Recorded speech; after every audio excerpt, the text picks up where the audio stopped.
บริษัทหนึ่งเนี่ยปล่อยก๊าซคาร์บอนไดออกไซด์เราทำภาระให้กับโลกเนี่ยในฐานะโฮมโปรปกติแล้วเรามีมุมมองต่อเรื่องนี้ยังไงอย่างที่แบรนด์ทุกคนผลิตสินค้าขึ้นมาเนี่ยก็ต้องการให้ลูกค้าเปลี่ยนเพื่อชีวิตที่ดีขึ้นเรามองลูกค้าก่อนนอกจากลูกค้าต้องการเรื่องของเปลี่ยนนวัตกรรมปุ๊บอะเอาไปทิ้งไหนเอาไปทำอะไรเขาเป็นคนหนึ่งที่สร้างขยะบนโลกใบนี้เหมือนกันไอ้ที่มันใช้ไม่ได้เราก็เอาไปจัดการอย่างถูกวิธีไอ้ที่ใช้ได้เรากลับมารีไซเคิลไหมเป็นสินค้าที่ขายในโฮมโปรเนี่ยแหละเนี่ยค่ะก็จะบอกว่าเป็นสินค้ารักโลก Closed Loop Circular Product มันเป็นความรับผิดชอบของทุกคนจริงๆทั้งหมดบนโลกใบนี้ด้วยซ้ำแต่ในฐานะคนไทยเราก็ช่วยให้ดีที่สุดในสิ่งที่เราทำส่วนใหญ่คนที่ทำเนี่ยแม้จะเป็นโรงงานเจ้าของโปรดักต์จริงๆโฮมโปรเนี่ยเป็นรีเทลเลอร์สนับสนุนโดย Home Pro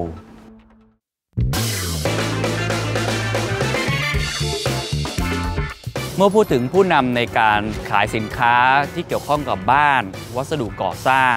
หรืออื่นๆที่เกี่ยวข้องผมเชื่อว่าทุกคนจะนึกถึง Home Pro ครับนี่คือเบอร์หนึ่งของประเทศไทยที่กิน Market Share มากที่สุดวันนี้ผมเดินทางมาที่ Home Pro รังสิตไม่ได้มาคุยเรื่องทิศทางของธุรกิจอย่างเดียวแม้ว่าจะน่าสนใจมากเพราะว่าอีก5 ปีข้างหน้าเขาตั้งเป้าว่าจะต้องเป็นแสนล้านให้ได้แต่ที่น่าสนใจสำหรับผมคือใน 20% ของแสนล้านนั้นเขาบอกว่าต้องมาจากสินค้าที่เกี่ยวข้องกับสิ่งแวดล้อมหรือลงรายละเอียดไปครับเขาบอกว่ามันคือ Circular Product ครับฟังไม่ผิดครับว่าตู้เย็นเครื่องซักผ้าแอร์เครื่องใช้ไฟฟ้าหลากหลายประเภทที่อยู่ใน Home Pro จะมาจากขยะอย่างน้อย 30% จะต้องมีการรีไซเคิลเขาเรียกสิ่งนี้ว่ามันคือ Closed Loop Circular Product และเขาบอกเขาว่านี่คือครั้งแรกของโลกครับที่ Retailer หรือคนที่เป็นคนขายสินค้าไม่ใช่เจ้าของโรงงานหรือเจ้าของสินค้านั้นกำลังจะทำสิ่งที่เกี่ยวข้องกับ Closed Loop Circular Product น่าสนใจมากว่า Home Pro กำลังจะทำอะไรทำไม move นี้ผมถึงอยากให้เป็นกรณีศึกษาที่เราสามารถเรียนรู้ได้ว่า Retailer ก็สามารถทำเรื่องของกรีนได้เดี๋ยวลองเข้าไปคุยดูกับคุณแอร์ครับ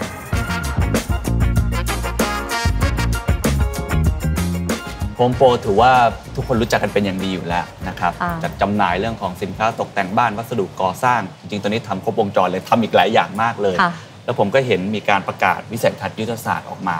ตั้งเป้าแสนล้านแล้วก็มี move ที่เกี่ยวข้องกับสิ่งแวดล้อมอยู่ในนั้นด้วยอันน่าจะน่าสนใจมากว่าไอ้ move ที่จะไปเรื่องกำไรตัวเลขทางหนึ่ง business อีกทางหนึ่งก็คือสิ่งแวดล้อมมันจะมาบรรจบกันได้อย่างไรก็เลยก่อนอื่นอยากอาจจะเล่าคร่าวๆก่อนก็ได้ครับว่าตอนนี้โฮมโปรทำอะไรอยู่บ้างและอนาคตที่ตั้งเป้าไว้แสนล้านเนี่ยกลยุทธ์คร่าวๆมีอะไรบ้างครับจริงๆในเรื่องของรายได้เองอันก็กำหนดไว้นะคะว่าอีก5 ปีข้างหน้าเราจะฮิต revenue อยู่ที่แสนล้านนะคะแล้วในส่วนของตัวกลยุทธ์หนึ่งที่เราต้องการเน้นและการผลักดันก็คือเรื่องของ ESG และที่เราอยากผลักดันเยอะๆก็คือเรื่อง E ที่ทุกคนทราบอยู่แล้วเรื่องของ environment นะคะแล้วผู้บริโภคเองเนี่ยตอนนี้เขาก็เริ่ม aware ในเรื่องนี้ว่าคุณทำการค้าคุณทำธุรกิจนู่นนี่นั่นแต่ถ้าคุณไม่สนใจเรื่องสิ่งแวดล้อมก็ไม่ได้อยากจะไปด้วยหรือสนับสนุนตรงนี้เป็นสิ่งที่เรา aware แล้วก็อีกเรื่องนึงคือ Home Pro เนี่ยอยู่ใน Set 50นะคะก็ผลักดันเรื่อง E แล้วก็เราก็จดเรื่องของ Net Zero 2050 เหมือนกันดังนั้นเองเนี่ยตรงนี้ก็จะเป็นสิ่งที่เราเริ่มผลักดันเข้มข้นมากขึ้นในปี 2 ปีที่ผ่านมาพอมาเป็นเรื่องของสิ่งแวดล้อมโดยเฉพาะตัว E ที่เราจะคุยกันเยอะกันหน่อยในวันนี้ผมอยากจะถอยกลับมาที่นึงก่อนว่าคือ Home Pro ก็ทำธุรกิจมานานในฐานะที่เป็น Retailer เนี่ยจริงๆแล้วเวลาเรามองเรื่องตัว E เนี่ยหรือบอกเราพูดกันว่าบริษัทหนึ่งเนี่ยปล่อยก๊าซคาร์บอนไดออกไซด์เราทำเรียกว่าภาระให้กับโลกเนี่ยในฐานะโฮมโปรปกติแล้วเรามีมุมมองต่อเรื่องนี้ยังไงเราทำอะไรบ้างเรื่องนี้จริงๆเราไม่ใช่เพิ่งจะมาทำนะในเรื่อง E เราทำมาในระดับหนึ่งแล้วโซล่ารูฟอย่างเงี้ยหลังคาของสโตร์เนี้ยก็จะทำด้วยหลังคาที่เป็นโซล่าเพื่อลดก๊าซเรือนกระจก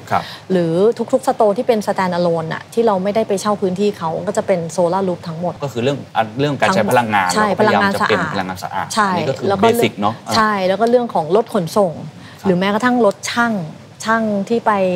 ติดตั้งบ้านลูกค้าเราก็จะเริ่มเปลี่ยนเป็น EV ทั้งหมดอะไรเงี้ยค่ะอันนี้ก็รถบรรทุกรถอะไรทั้งหมดเลยก็จะเปลี่ยนเป็น EV ทั้งหมดเลยในมุมอื่นๆที่เกี่ยวข้องกับ E ก็จะมีทั้ง Product หรือ Solar Roof หรือแม้กระทั่งวันนี้เองเราก็ขาย Home Solar ที่เป็นผลิตภัณฑ์โซล่าให้กับ End User ภายใต้บริการที่เราเป็น Service Provider ให้กับ end user เหมือนกันชื่อ Home Solar อันนี้ก็จะเป็น1ส่วนที่เราผลักดันมาตลอดไม่ใช่เพิ่งเกิดแต่ปี2ปีที่ผ่านมาเนี่ยเรามาโฟกัสเรื่องของตัว Circular Closed Loop มากขึ้นค่ะเรื่องของ Circular Economy นี่ถือว่าเป็นเทรนด์ใหญ่ระดับโลกนะครับที่ภาคอุตสาหกรรมใหญ่ๆโดยเฉพาะพวก Consumer Product ที่มีแนวโน้มจะสร้างขยะออกมาเนี่ยมากกว่าอุตสาหกรรมอื่นๆครับแล้วก็สำหรับ Closed Loop Circularity ก็จะเน้นไปที่การรักษาวัสดุจากสินค้าใช้แล้วนำไปหมุนเวียนสกัดมาเป็นวัตถุดิบเพื่อผลิตเป็นสินค้าใหม่อีกครั้งหนึ่งเวียนอยู่ภายใต้สายพานการผลิตของตัวเองแล้วก็จะวนแบบนี้ต่อไปเรื่อยๆโดยที่จะไม่กลายเป็นขยะในระดับโลกครับเรื่องนี้ถือว่าไม่ใช่เรื่องแปลกครับที่บริษัทผู้ผลิตหลายๆรายครับหันมาใช้วิธีนี้เพื่อสนับสนุนด้านสิ่งแวดล้อมกันมากขึ้นแต่ว่าสำหรับเคสที่เราคุยกันอยู่ในวันนี้ก็คือ Home Pro ความน่าสนใจมันอยู่ที่ Home Pro ไม่ใช่ผู้ผลิตครับแต่เขาเป็นผู้ค้าปลีกถูกไหมฮะเขาเป็นรีเทลเลอร์คือเอาของคนอื่นเนี่ยมาวางขายแต่เขาเลือกที่จะขับเคลื่อนในโมเดลนี้และยังจะเป็น closed loop ของเครื่องใช้ไฟฟ้าอีกด้วยครับตอนนี้ทุกคนน่ะ aware เนาะ climate change เป็นปัญหาหนักแล้วประเทศไทยอ่ะได้รับผลกระทบเป็นอันดับต้นๆเพราะประเทศไทยเองติดทะเลไหนจะสึนามิไหนจะเราร้อนเดี๋ยวนี้ประเทศไทยแทบจะไม่มีหน้าหนาวแล้วใช่ไหม อันนี้เป็นสิ่งหนึ่งที่คิดว่าอย่างน้อยคนไทยaware แล้วว่าเรื่องของ climate change เป็นอะไรที่ impact เรา direct แต่ก่อนเนาะจะพูดโลกร้อนอะไรไม่มีใครรู้สึกแต่ตั้งแต่ช่วง 3-5 ปีที่ผ่านมาคนไทยaware เรื่องพวกนี้มากขึ้นมากเลยคิดว่าพร้อมถ้าเราeducate ให้เขาดีๆบอกเขาดีๆว่าให้เขาเข้าใจว่าทำไมมันไม่ใช่ is your responsibility มันเป็นทุกคนความรับผิดชอบของทุกคนจริงๆทั้งหมดบนโลกใบนี้ด้วยซ้ำแต่ในฐานะคนไทยเราก็ช่วยให้ดีที่สุดในสิ่งที่เราทำในสิ่งที่เราเป็นเรามีลูกค้าเกือบ7 ล้านคนเนี่ยเราก็ดูว่าเขามีความต้องการอะไรอย่างที่แบรนด์ทุกคนเนี่ยผลิตสินค้าขึ้นมาเนี่ยก็ต้องการให้ลูกค้าเปลี่ยนเพื่อชีวิตที่ดีขึ้นเรามองลูกค้าก่อนอยากเปลี่ยนสินค้าเปลี่ยนแล้วไปไหนเปลี่ยนแล้วทำอะไรต่อเนื่องจาก Home Pro เนี่ยต้องเรียนจุดเริ่มต้นว่าเราเนี่ยขายสินค้าเยอะมากทุกๆ category กว่า 80,000 SKU อย่างเงี้ยเยอะหนักมากเพราะฉะนั้นเราก็มาดูแล้วว่าอะไรที่ลูกค้ามีเพนพอยต์เยอะสุดเราก็เลยเริ่มต้นจากโครงการแลกเก่าเพื่อโลกใหม่เราบอกว่าโครงการนี้เราต่างจากคนอื่นนะเราไม่ใช่แลกเฉยๆแต่เราจะนำขยะหรือซากพวกนี้กลับไปจัดการอย่างถูกวิธีเพราะต้องการช่วยกันลดขยะเพราะว่านอกจากลูกค้าต้องการเรื่องของเปลี่ยนนวัตกรรมปุ๊บเอาไปทิ้งไหนเอาไปทำอะไรเขาเป็นคนหนึ่งที่สร้างขยะบนโลกใบนี้เหมือนกันที่เรารู้ Home Pro ก็เลย initiate ตรงนี้ว่าเราจะแลกแล้วเราจะเอากลับไปจัดการให้ถูกวิธีพอจัดการอย่างถูกวิธีปุ๊บเราบอกว่าไอ้ที่มันใช้ไม่ได้เราก็เอาไปจัดการอย่างถูกวิธีไอ้ที่ใช้ได้เรากลับมารีไซเคิลไหมเรากลับมาผลิตใหม่ไหมเป็นสินค้าที่ขายในโฮมโปรเนี่ยแหละแล้วก็กลับมาผลิตใหม่แล้วก็กลับมาขายในโฮมโปรอีกครั้งหนึ่งงั้นอาจจะเล่าเทรนด์โลกให้ฟังนิดนึงก่อนได้ไหมครับว่าไอ้คำว่า closed loop circular product มันคืออะไรเพราะว่าผมเห็นแบรนด์เสื้อผ้าใช่ไหมก็มีทำอยู่บ้างคือไปเอาสินค้าที่เป็น wasteของตัวลูกค้าเองเอานำกลับมาใช้ใหม่คำว่า closed loop คือมันอยู่ในลูปของเราเองถูกไหมฮะแล้วในปกติระดับโลกเนี่ยเขาทำอะไรกันบ้างเขาก็ไปเอาสิ่งเขาเรียกอะไรพวกของมือสองหรือซากมาแล้วกลับมา reproduce รวมกันอาจจะเป็นแหอวนอาจจะเป็นมาจากประเทศนั้นมาจากประเทศนี้ที่เขามีความเชี่ยวชาญในการทำเรื่องของ recycle material ตรงนี้ก็ต้องดู sourcing นะคะคือเขาก็เอาอาจจะมาต่างจากที่จากต่างถิ่นอะไรอย่างเงี้ยเนี่ยคือระดับโลกแต่สุดท้ายเนี่ยเขาเอากลับมาปุ๊บเนี่ยมาทำเป็น recycle material เขาก็มาผลิตเพื่อออกเป็น global anywhere เหมือนเดิมแต่ของ Home Pro เองเนี่ยเราเก็บจากบ้านลูกค้า Home Pro จริงๆแล้วกลับมาแยกในโรงแยกของเราแล้วกลับมาหลอมในโรงหลอมของเราที่เรามีพาร์ทเนอร์นะคะแล้วกลับมาผลิตเป็นผลิตภัณฑ์ที่ขายใน Home Pro จริงๆวันนี้สเกลของเราอยู่ตรงเนี้ยเราเรียกว่า end to end ที่เป็น closed loop ของ Home Pro เองก่อนแล้วทำไม Home Pro ถึงเลือกที่จะทำ closed loop ของตัวเองฐานลูกค้า Home Pro เยอะHome Pro ขายสินค้าเยอะ Home Pro มีสเกลมากพอที่จะทำโครงการนี้เจ้าหัวใจที่สเกลใช่อย่างตอนนี้เราเน้นเรื่องของผลิตภัณฑ์ที่เป็นพลาสติกเราคิดว่าในกลุ่มสินค้าของเรามันเกี่ยวข้องกับพลาสติกเยอะในปี2ปีนี้เราอยากผลักดันเรื่องของพลาสติกก่อนเราก็เลยเก็บเครื่องใช้ไฟฟ้ากลับมาเก็บผ ผลิตภัณฑ์กลับมาแล้วก็เอามาแยกซึ่งส่วนใหญ่จะเป็นพลาสติกซะส่วนใหญ่เราก็เลยเอาพลาสติกตรงเนี้ยแยกปุ๊บเข้าโรงหลอมแล้วก็ใส่เขาเรียกอะไรบูสเตอร์แอดดิกทีฟปรับสเปคแล้วก็กลับมาผลิตใหม่เป็นสินค้าที่ขายใน Home Pro โอ้ยอันนี้ก็คือฟังดูเหมือนการรีไซเคิลแบบปกติเลยใช่ถูกไหมฮะใช่แต่ว่าคำถามของผมคือส่วนใหญ่คนที่ทำเนี่ยแม้จะเป็นโรงงานเป็นเจ้าของโปรดักต์ถูกไหมฮะแต่จริงๆ Home Pro เนี่ยเป็นรีเทลเลอร์ใช่ทำไมถึงตัดสินใจที่จะมาทำตรงนี้เองโดยส่วนใหญ่ผู้ผลิตควรจะคิดหรือ initiate เรื่องต่างๆเหล่านี้ถูกไหมคะแต่ว่า Home Pro เนี่ยเนื่องจากอยู่ภายใต้ E ที่เราอยากผลักดันแล้วพอเราเริ่มจากโครงการแลกเก่าเพื่อโลกใหม่มาปุ๊บเนี่ยมันเยอะมากกว่าที่เราคาดการไว้หมายถึงว่าคนสนใจมากแล้วก็ผู้บริโภคให้การตอบรับค่อนข้างดีมากเขาบอกโอ้ถ้าเอามาให้เลยแล้วคุณเอาไปช่วยเรื่องของรีไซเคิลเนี่ยพร้อมยินดีที่จะให้แล้วเราทำสำรวจผู้บริโภคตลอดเวลาว่าแฮปปี้ไหมมีตรงไหนที่เราต้องปรับปรุงอะไรเงี้ยเราอยากให้ผู้บริโภคเป็นส่วนหนึ่ง engage เขาในการที่จะเข้าร่วมหรือแนะนำเราในการทำโครงการนี้คือพอได้รับการตอบรับมาไอ้แลกเก่าเพื่อโลกใหม่ปุ๊บมันกลับมามันเยอะมากจนเราก็มีความคิดกันว่างั้นเราไปต่อก็หาพาร์ทเนอร์ตั้งแต่หาโรงหลอมโรงแยกต้องเรียนรู้กันมันเริ่มต้นจากลูกค้าใช่คือแต่ว่าตอนแรกเนี่ยไอ้โปรเจกต์เอาของเก่ามาแลกเพื่อโลกใหม่เนี่ยเราก็ทำเพื่อเป็นจุดเริ่มต้นก่อนใช่เปลี่ยนนวัตกรรมเปลี่ยนชีวิตเขาให้ดีขึ้นแต่ปรากฏว่าผลตอบรับมันดีจนเราไปต่อใช่คือถ้าเกิดว่าผลตอบรับไม่ดีขนาดนี้เราอาจจะไปต่อทางอื่นก็ได้ถูกไหมฮะเพราะจริงโฮมโปรก็มี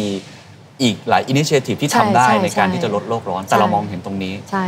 งั้นอาจจะเล่าตรงนี้ให้ฟังได้ไหมครับเพราะว่าผมเห็นเวลาผมทำคอนเทนต์เรื่องสิ่งแวดล้อมนะคนมักจะพูดว่านี่เป็นเรื่องของประเทศเจริญแล้วพัฒนาแล้ว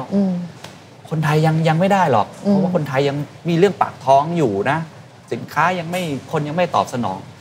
เราน่าจะมีอินไซต์ของลูกค้าโฮมโปรเองผมเห็นมีตัวเลขทำสำรวจมาด้วยซ้ำว่าเขาอยากทำอะไรเป็นยังไงหรือทำยังไงให้มันเวิร์กทำไมเขาถึงสนใจเรานะแชร์อินไซต์ให้ฟังได้ไหมจริงๆตอนเราทำเราจะถามลูกค้าตลอดเพราะเราก็มีความกังวลว่า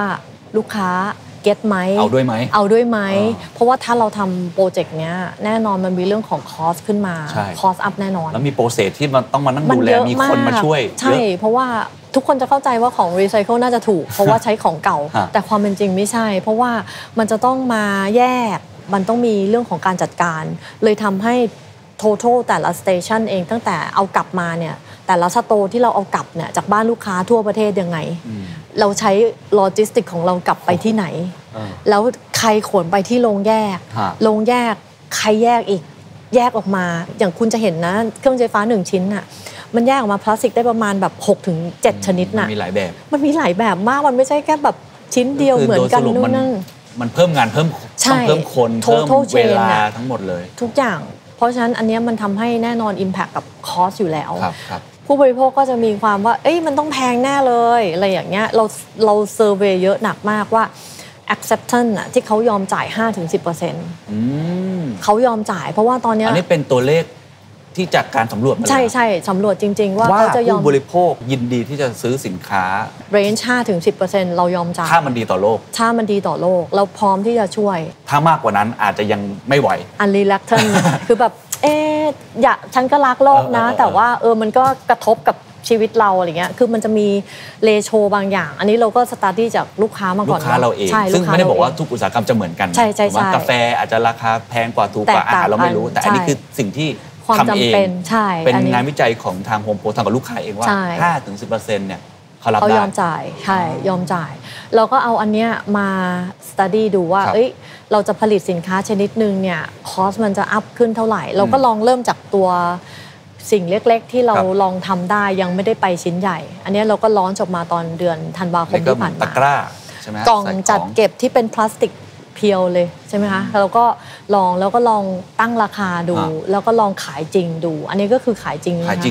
ตั้งแต่Decemberที่ผ่านมาอัน นี้เรามาถึงตัวแรกที่ทำอันนี้คืออะไรครับกล่องจัดเก็บพลาสติกแบรนด์ชื่อ Stacko นะคะลองทำปีที่แล้วว่าไอ้ที่เราเก็บพลาสติกกลับมาเนี่ยเราจะทำอะไรได้บ้างอันนี้ก็ลองเป็นแซมเปิลนะคะประมาณ5 SKU ที่เราลองทำขึ้นมาตอนนี้ก็คือไม่ได้จำเป็นต้องใช้แค่ถุงผ้าลดโลกร้อนแล้วนะสินค้าหลายประเภทเริ่มมีกระบวนการผลิตที่มันช่วยลดโลกร้อนได้จริงๆซึ่งอันนี้ก็ถือว่าเป็น closed loop circular product แล้วใช่ที่เก็บพลาสติกทุกอย่างจากบ้านลูกค้าจริงๆแล้วกลับมาผลิตเป็น comply ตามกฎระดับโลกเลยทุกอย่างมี endorsement มี certify หมดทุกเรื่องแล้วพอทำออกมาแล้วลองขายดูใช่เป็นไงฮะอันเนี้ยเพิ่งมาขายที่สโตร์ตอนแรก first lot ที่เราออเดอร์2 อาทิตย์หมดละตอนนี้รีสต็อกไม่ทันเอาออฟสต็อกใช่ขายดีกว่าสินค้าปกติกันก็อาจจะเป็นเรื่องของการผลักดันด้วยอะไรหลายๆอย่างเราก็เรียงบนเชลฟ์ให้เห็นแล้วเป็นสินค้าหลักโลกใช่มีการตลาดพวก merchandise ที่มันดีด้วยใช่อย่างที่เรียนค่ะบิไซด์เรื่องของ product ปุ๊บอะแน่นอนมันอาจจะ impact เรื่องของ cost นิดหน่อยแล้วเราพยายามปรับให้มันอยู่ในเรโชที่ลูกค้ารับได้ขายดีลูกค้างั้นเอาแค่สินค้าประเภทนี้ก่อนคือทำมาแล้วสรุปแล้วคือ the bottom line คุ้มในแง่ของธุรกิจไปได้ใช่ไปได้เพราะลูกค้ายอมจ่าย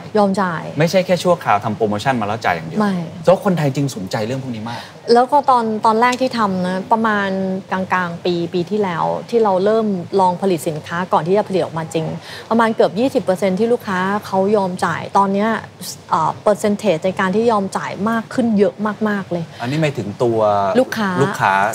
จาก100 คนใช่ที่เรียนตรงนี้เป็นเพราะว่าเราพยายามเซอร์เวย์ตลอดเพื่อให้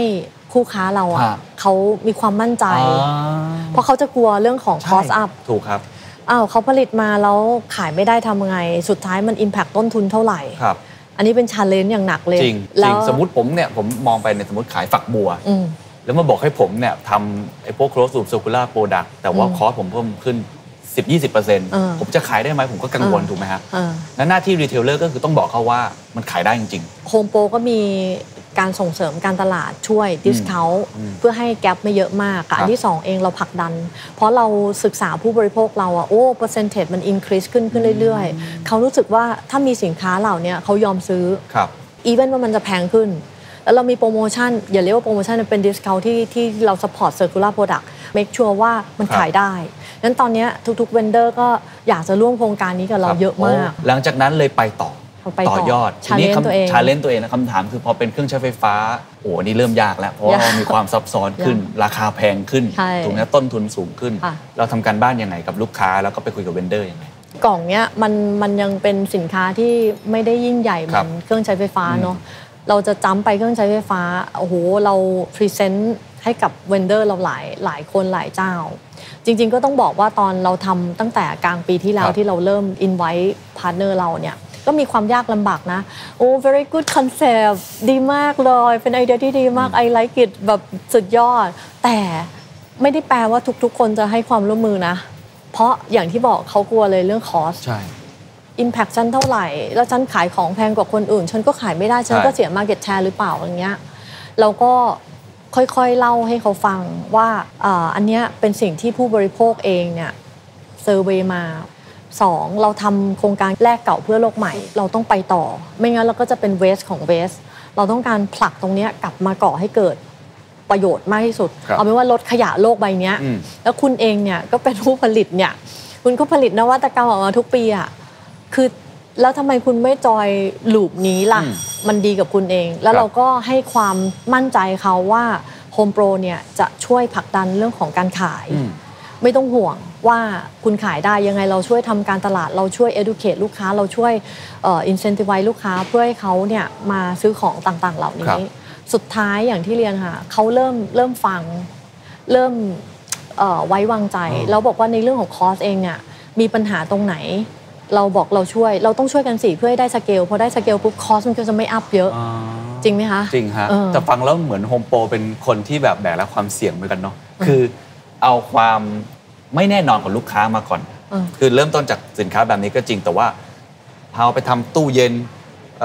เครื่องซักผ้าอะไรต่างๆอาจจะไม่ซื้อก็ได้ถูกไหมฮะเซอร์เวย์อาจจะไม่ได้บอก ถูกต้องก็ได้ในขณะเดียวกันก็ต้องไปโน้มน้าว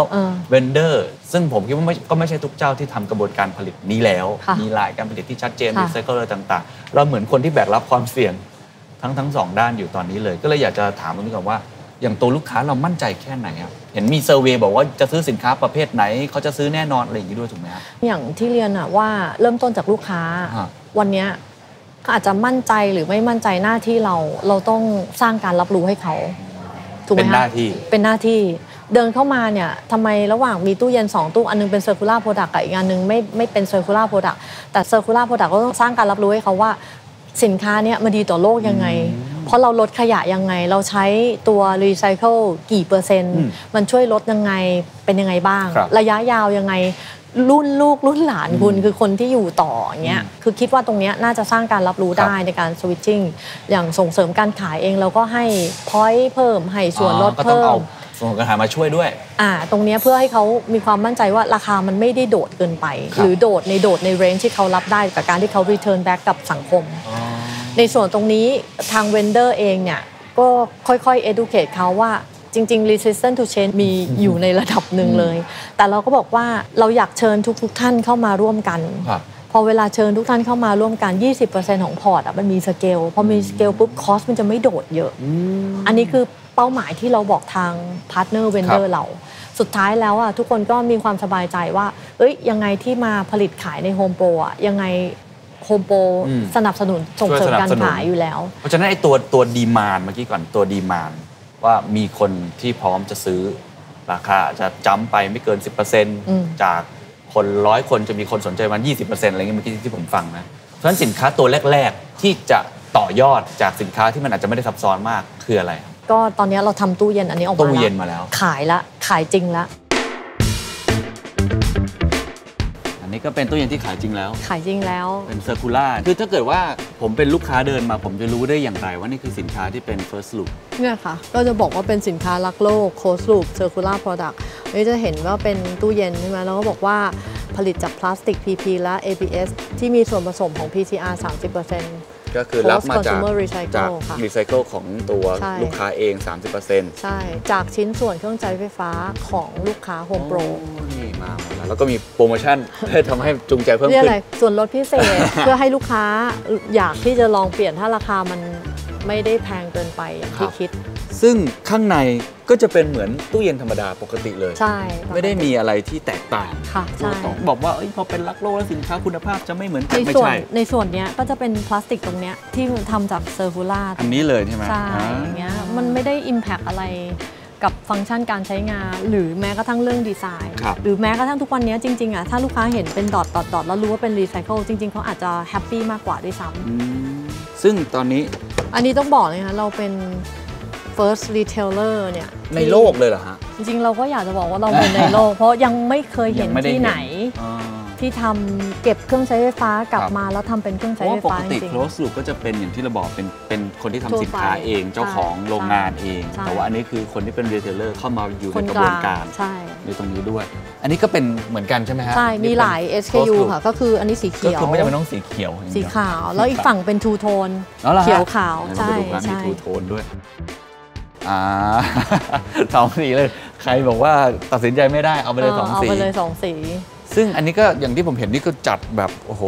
โปรโมชั่นหรือว่าทำการตลาดเพื่อทำให้กระตุ้นให้คนสนใจด้วยคนที่ทำสินค้ามาตัวนี้เขาจะได้มั่นใจเนาะผู้ผลิตอย่างนี้ตัวนี้ไฮเออร์เนาะเขาก็จะได้มั่นใจด้วยว่าเฮ้ยเราช่วยคุณนะในการโปรโมทก็เราช่วยทำคอนเซปต์เทสลูกค้าบางรายก็ชอบสีขาวคอนเซอร์เวทีฟหน่อยเพราะว่าแต่งบ้านเนี่ยง่ายเข้ากับบ้านง่ายสีเขียวก็จะเป็นเทรนด์ใหม่ที่ดูรักโลกแล้วมันจะดูชิคโมเดิร์นหน่อยอะไรเงี้ยเราก็เลยตัดสินใจว่างั้นเอาทูโทนด้วย ลองดูเผื่อมีกลุ่มลูกค้าที่ชอบ2 สีครับแล้วขายเป็นไงครับสโตร์นี้เพิ่งลิสต์เข้าเมื่ออาทิตย์ที่แล้วก็มีขายไป2 ตู้ละจากจุดนี้เลยแล้วเขารู้สึกว่ามันเป็นซีรีส์ของสินค้ารักโลกอะไรอย่างเงี้ยคนเริ่มเข้าใจเราเริ่มรันแมสโปรดักชันแล้วก็เริ่มเข้ามาขายอาทิตย์ที่แล้วก็แต่ละสโตร์ก็เริ่มดิสทริบิวต์ไล่ไปค่ะทำไมเริ่มจากตู้เย็นก่อนหน้าร้อนก็จะเป็นแอร์กับตู้เย็นแต่เนื่องจากเราทำแอร์เนี่ยปีที่แล้วเราเริ่ม initiate circular product เนี่ยแอร์ปกติเขาจะ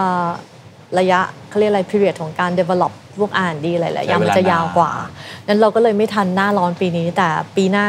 แอร์น่าจะออกหมดแล้วค่ะอ๋อเหรอฮะค่ะใช่ใช่แล้วตอนนี้เริ่มต้นจากสินค้าประเภทนี้ก่อนแต่จริงๆมองอนาคตก็คือเดี๋ยวจะมีอีกหลาย SKU ออกมาแน่นอนเยอะแทบจะทั้งทุกๆ category แล้วทุก category ใช่ตอนนี้เราโฟกัสที่ factory ที่มีเมืองไทยผู้ผลิตคนไหนที่มี factory เมืองไทยเราก็เข้าไปดูแล้วก็คุยเลยขอเปลี่ยนสเปคในส่วนของ recycle material ตรงนี้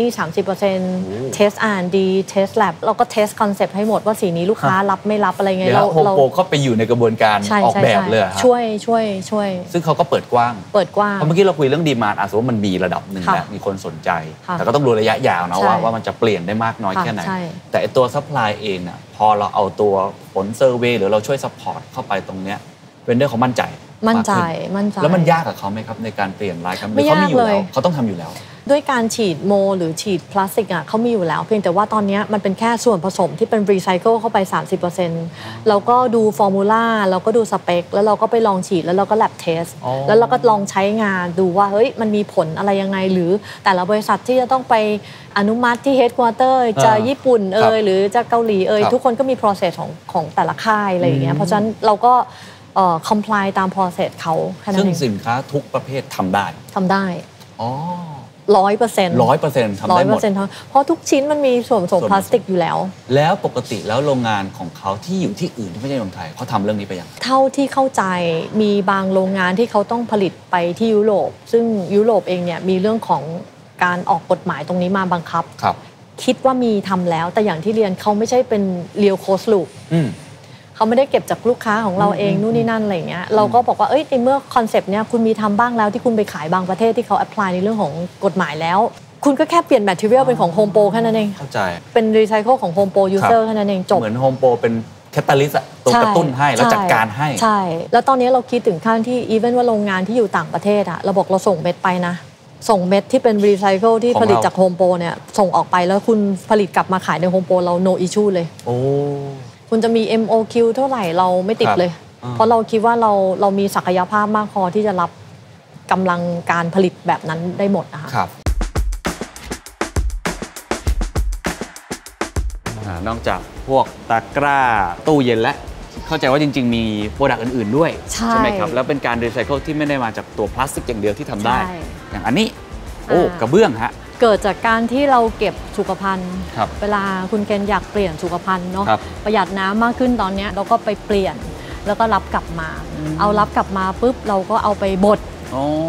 ล้างหลอมเนี่ยแล้วก็กลับมาทำเป็นกระเบื้องจากสุขภัณฑ์นะคือไม่ได้เก็บจากกระเบื้องมาโดยตรงด้วยไม่จากสุขภัณฑ์กลับมาทำเป็นกระเบื้องค่ะโอ้สุดยอดเลยอันนี้เราก็ลองพัฒนาผลิตภัณฑ์ของเราเองแล้วก็ดีไซน์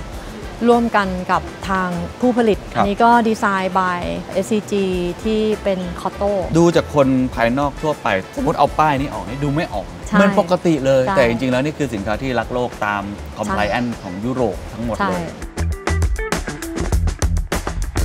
ก็บทบาทโฮมโปรที่มันเริ่มเปลี่ยนไม่ใช่แค่เป็นคนที่รับสินค้ามาขายทำการตลาดหา channel ให้เข้าไปอยู่ในส่วนหนึ่งของกระบวนการในการผลิตสินค้าซึ่งตรงนี้มันทำให้งานมันเพิ่มแค่ไหนหรือว่าการทำงานกับพาร์ทเนอร์มันยากขึ้นแค่ไหนเราไม่ได้ไปวุ่นวายกับเขา the whole loop เนาะ supply chain เขายังอยู่อะไรเงี้ยเพียงเราแตะตรงที่ว่าเราขอเปลี่ยนเป็น recycle ตรงเนี้ยสักนิดนึงเราคงไม่ได้เปลี่ยนในแง่ของ finishing อะไรเขาทั้งหมดแต่เราอาจจะดีไซน์ minor change เนาะอย่างรถอย่างเงี้ยเปลี่ยนสีเปลี่ยนนู่นนี่นั่นเพื่อให้มันเข้าใจตลาดใช่ตรงเนี้ยเราบอกว่า no problem เลย no issue เลยเราสามารถที่จะ support คุณได้ 100% เพื่อให้คุณมีความมั่นใจว่าสินค้าเนี้ยมัน sellable จริงๆแล้วลูกค้าของ Home Pro เนี่ยแฮปปี้กับสินค้าคุณจริงที่จัดจำหน่ายในเราดังนั้นเราต้อง make sure ว่าสินค้าที่เรามาเนี่ยฟังก์ชัน usage นวัตกรรมเป็นของคุณเนี่ย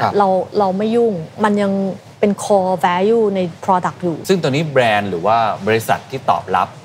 ปัจจุบันเป็นยังไงบ้างครับแล้วก็ในอนาคตมองว่าจะขยายเป็นประมาณเท่าไหร่ตอนนี้คือต้องเรียนอย่างนี้ค่ะว่ามันจะไปเกี่ยวข้องกับเรื่องของการผลิตลายการผลิตทั้งหมดมันต้องดูว่าลายการผลิตเวลาจะเปลี่ยนสมมติจะเปลี่ยนแอร์อย่างเงี้ยมันจะต้องเปลี่ยนอะไรบ้างเวลาเขาผลิตปุ๊บเขาไม่ได้ผลิตแค่ขายโฮมโปรเขาก็ถามแล้วว่าเขาชอบคอนเซปต์นี้มากเลยแต่ถ้าเขาเปลี่ยนปุ๊บเขาต้องเปลี่ยนลายการผลิตโฮมโปรเนี่ยสามารถให้เราใช้เม็ด ของโฮมโปรตรงเนี้ยขายเซาท์อีสต์เอเชียได้ไหมเราบอกว่าถ้าเราช่วยกันรักโลกบนโลกใบนี้โฮมโปรก็ยินดีเพราะมันแสดงว่าเรามีปริมาณวัตถุดิบนี้พอยังไงก็พอเพราะขยะเยอะใช่อย่างตอนนี้ก็มีแบรนด์ไฮเออร์ที่สนับสนุนเราเนื่องจากตอนนี้เป็นหน้าร้อนเนอะเราก็เลยออกตู้เย็นแล้วก็มีเครื่องซักผ้าโตชิบ้าที่สนับสนุนเราแล้วก็ตอนนี้ก็คุยอีกหลายค่ายเลยคิดว่าให้ความร่วมมือหมดนะคะเพียงแต่ว่าจะช้าจะเร็ว Product จะlaunchออกมาอยู่ที่ process ของแต่ละค่ายที่ need lab test need เวลา need compliance ที่แตกต่างกันแต่ในเรื่องของ concept no issue เลยทุกคนพร้อมไปหมดใช่เรามีงาน conference เมื่อวันที่26 มกราคมที่ผ่านมาเราประกาศเป็นนโยบายว่าปี 2030 Home Pro จะมี Circular Product ขอ 20% ของพอร์ตเราประกาศ9ประกาศหมดเลยคือหมายความว่าสินค้าที่ผมเดินทั้งหมดจะเป็น 20% พอร์ตอันนี้รวมทุกประเภทเลยไหมทุกประเภทถ้าเราไปได้เราทำอะไรได้เราทำหมดเลยนั่นหมายความว่าหลังจากนี้ผมมาเดินที่รังสิตเนี่ย1 ใน 5ของสินค้าที่ผมเดินในปี 2030 ใช่จะต้องเป็นเซอร์คูล่าใช่งั้นจากจุดเริ่มต้นเล็กๆที่เราคุยกันในวันนี้จะไปถึง 20% ซึ่งเมื่อกี้ผมมี SKU มากมายเลยเนี่ยกลยุทธ์ที่จะไปถึง 20% นี่เป็นยังไงน่าจะยากเหมือนกันนะเนื่องจากตอนนี้กลุ่มเครื่องใช้ไฟฟ้าเป็นส่วนที่เราเก็บกับกว่า 90% คนอยากเปลี่ยนนวัตกรรมตามแบรนด์ด้วย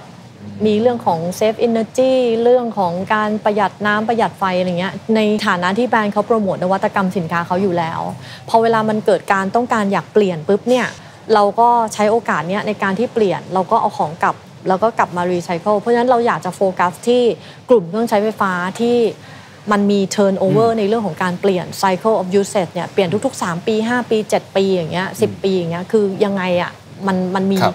มวลใหญ่ที่อยู่ในเครื่องใช้ไฟฟ้าแล้วก็ชิ้นหนึ่งราคามันก็ 20,000 อย่างเงี้ยขั้นต่ำมันก็จะเปลี่ยนแล้วมันจะมีimpact ที่สูงกว่าอย่างอันเนี้ยเฉลี่ย300 บาทอะไรเงี้ยพอเปลี่ยนปุ๊บมันก็ได้ใช้นะเพียงแต่ว่ามันอาจจะเปลี่ยนเร็วกว่าปีนึงก็เปลี่ยนอะไรแต่ว่าในแง่ของมูลค่ามันจะต่ำกว่าเครื่องใช้ไฟฟ้าก็แสดงว่าตามทฤษฎีเลย 80-20 เริ่มจาก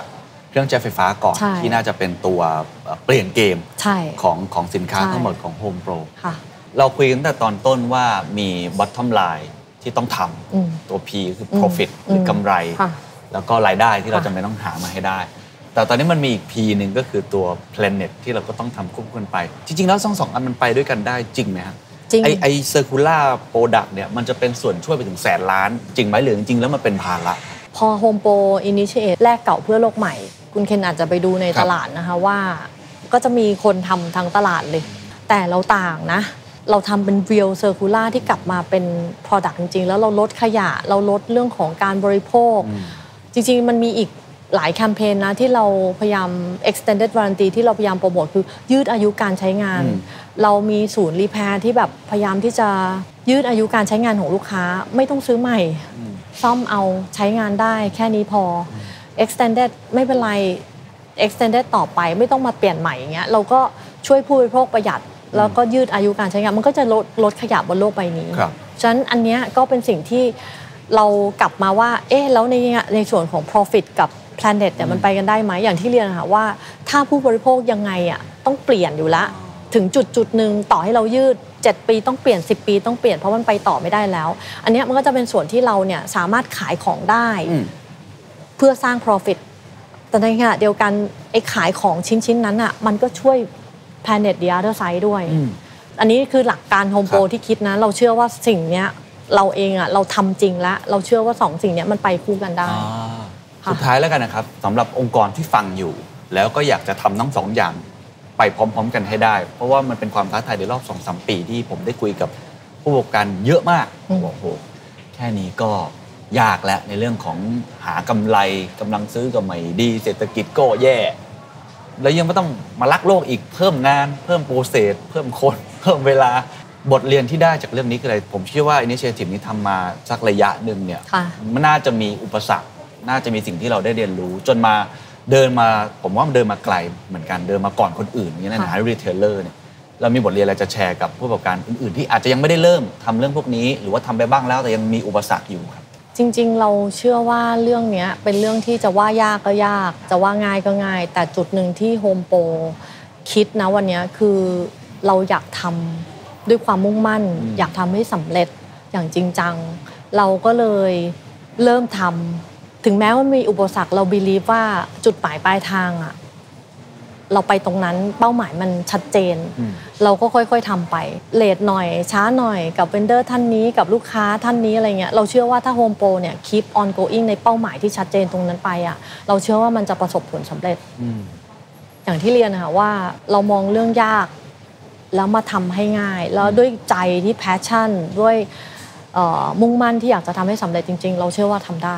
ฟังดูบทสรุปน่าจะเป็นเรื่องของความมุ่งมั่นที่แท้จริงค่ะที่เหลือเนี่ยมันจะเป็นอุปสรรคอะไรมากน้อยแค่ไหนถ้าเกิดว่าเรามีแพชชั่นทำอย่างน้อยมันจะเห็นทางไปเหมือนที่วันนี้เราเริ่มต้นโปรเจกต์นี้มาแล้วนะครับขอบคุณมากนะครับขอบคุณค่ะ